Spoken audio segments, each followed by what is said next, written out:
Hallo julle, dis ek Rafael.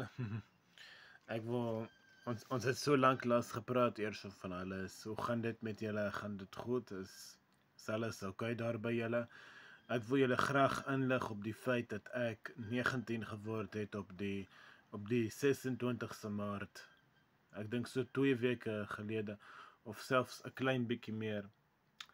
Sorry, ek moes julle daai tyd ingelig het. Ek moes daai tyd 'n video gemaak het van hoe ek 19 geword het, maar ons was net te besig hier en ons kon nie dit doen nie. So ja, hier lig ek julle nou aan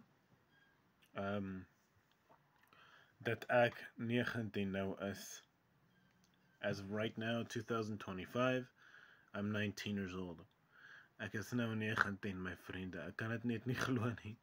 Dis nou die 2de jaar wat ek 'n jong volwassene is en die laaste jaar wat ek 'n tiener is.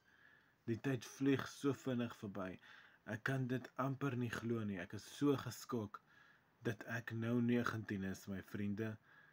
Ek weet nie eers wat om te sê nie.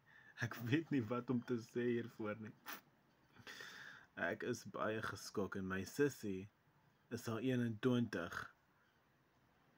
Sy is nou al 21. Ek dink sy het net die dag voor gister, ek dink 21 geword op die 9de April. Wag, laat ek kyk hier, wat is die datum? Dis nou die 12de April, so ja, 3 dae gelede het sy 21 geword. So ek is nou 19, 'n jong ou van 19 en sy is 'n jong dame van 21. Ons is al baie groot kinders, julle mense.